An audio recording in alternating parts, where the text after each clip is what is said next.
Vamos falar aqui do tarifaço, porque tem um tarifaço, minha gente. Está acontecendo, está lá. Os efeitos ainda estão sendo sentidos, mas olha, uma luzinha apareceu no fim do túnel porque o presidente americano Donald Trump ameaçou dar uma arregada. Eu vou usar aqui o português bem claro, uma arregada, uma piscada, uma recueta.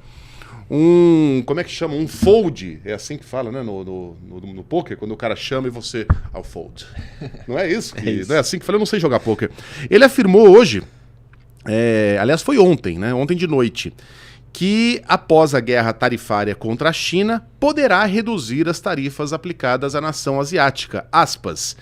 É verdade que os 145% são muito altos. Não será tão alto, ele já nem fala mais naqueles 245, 245 que foram postados na página da Casa Branca.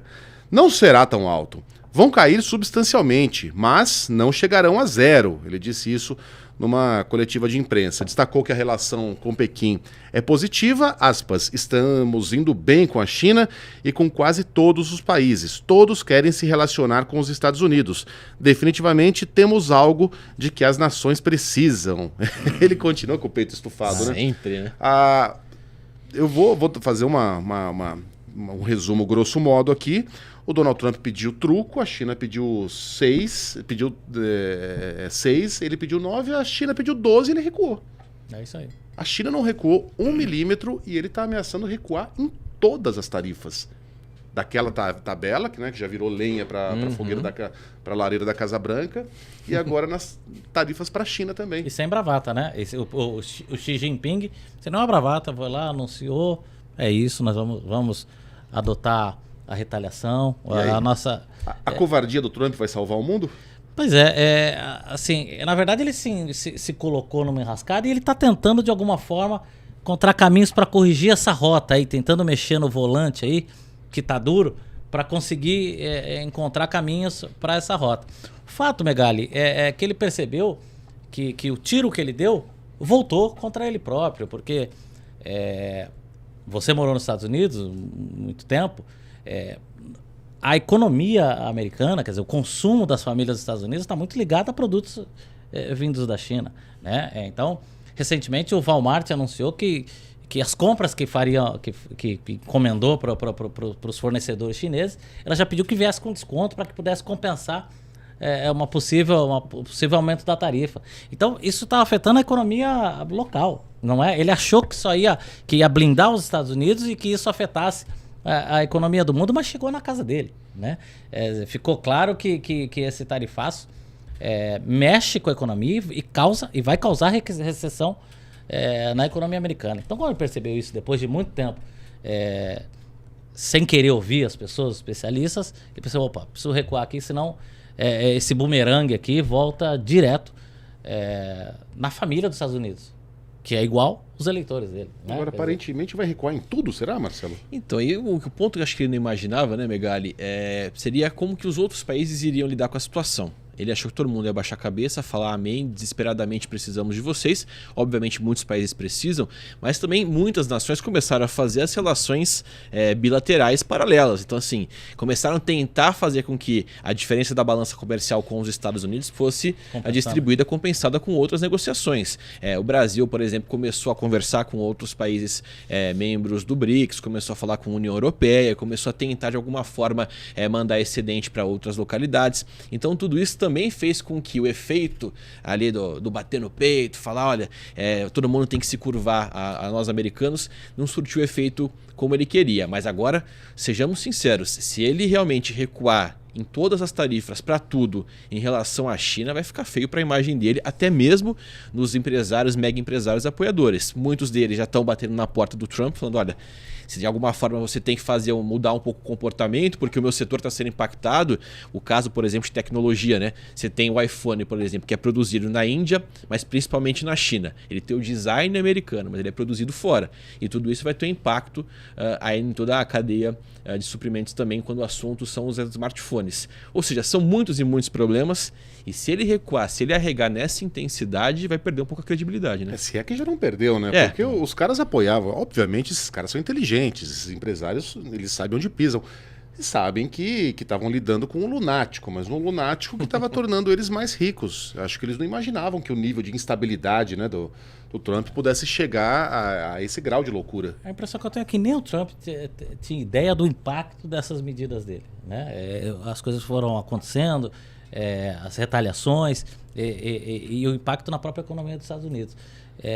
A impressão que tem é que ele começou a se dar conta. Teve um lapso de lucidez rápido e entendeu que o que ele propôs afeta principalmente os Estados Unidos. Mas o ego dele vai permitir, será, Megali? Ele conseguir bater no peito e falar, olha, de fato erramos, vamos não, recuar? claro Jamais, não, né? não, ele vai fingir que nada disso aconteceu. Veja que o 245 já desapareceu, né? Não. Agora são 145, então o recuo ainda é gigantesco, mas é um pouquinho menor do que seria se aquele número, enfim, valesse. Aparentemente não vale. Não dá para entender, é tudo uma coisa muito confusa, né?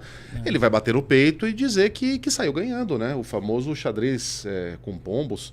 Mas e a população? A população vai engolir essa recueta? O americano, ele tem ojeriza, né? Do flip-flop, né? Uhum. É um termo americano lá que acho que significa chinelo, né?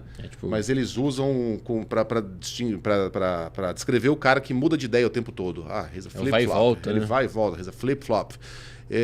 Cara, isso não é um chinelo, isso é uma fábrica da Havaianas, o que o Trump fez. O eleitor dele vai conseguir fingir que não viu? Boa pergunta. O eleitor do Trump é bem fiel, né?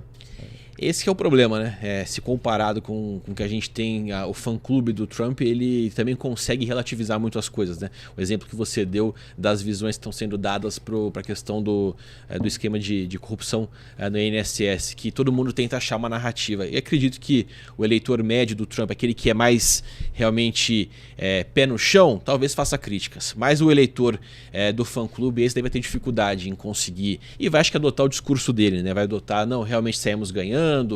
Na hora de colocar na última linha do relatório, o saldo está positivo para os Estados Unidos, o mundo se curvou a todos nós. Xadrez 4D. Então, assim. É um movimento que nós não entendemos, mas ele sabe o que está fazendo. Sempre né? sabe, né? Então, eu acho que vai ser difícil você ver o trumpista de fato falando: olha, ele recuou. É verdade. A exemplo do que a gente vê no Brasil também, né? Sim. Em todas as correntes. Mas olha, a gente aplaude esse recuo, tá? Viva, E assim continua, né? Que assim que recue mais. Quanto mais recuos do Trump depois daquela loucura de 3 semanas atrás, melhor. O dia da libertação ficou... O dia da libertação fica para depois. Mas não vamos imaginar que mesmo com todos os recuos não teremos impacto, né? Até porque até esse recuo dele, caso aconteça, você tem ainda um intervalo para que você sinta isso na prática. Então, nesse momento, essa sobretaxação realmente já vai impactar na hora de você avaliar questão de inflação, até mesmo projeções, geração de emprego do país. Quando a gente começar a falar da macroeconomia um pouco maior, pode ter impacto maior também. Você vê, o governo chinês determinou que as aéreas, as companhias aéreas americanas não recebessem os aviões da Boeing, né? Quer dizer, acho que foram essas ações que eu enxergo que ele começou a perceber. Eu falo, opa, isso aqui está afetando as empresas americanas. E curiosamente, alguns recuos ali não serão tão festejados, né, por brasileiros. Veja a Embraer, por exemplo, que teria uma ótima oportunidade para vender aviões para a China, caso esse bloqueio se mantivesse, né? Pelo menos por enquanto... Inclusive a China acenou, né, para a Embraer. Ela chegou a dizer, olha, a gente queria fazer elogios. Os chineses foram muito hábeis, não? Foram muito habilidosos. Né? Não piscaram, tiveram sangue frio ali no momento delicado, né? Eu acho que eles também avaliaram, né, Xi Jinping, toda a estrutura do Partido Comunista Chinês, conseguiu avaliar que, de fato, o Trump é um lunático. Não estamos falando que a China está certa ou está errada, mas a gente sabe que quando você tem um pouco mais clareza do perfil explosivo do seu opositor, você consegue medir um pouco melhor. Você não sabe qual vai ser o resultado, mas você consegue, olha, esse cara é tão explosivo que ele pode estar blefando. A pessoa, quando ela é muito pé no chão, não demonstra uma reação, você não sabe como ela vai reagir. Então, nesse caso específico, acho que a linguagem corporal, digamos assim, entre aspas, do Trump acabou ajudando na negociação, obviamente com uma análise muito mais profunda, mas foram firmes e mantiveram ali, independentemente do que fosse acontecer.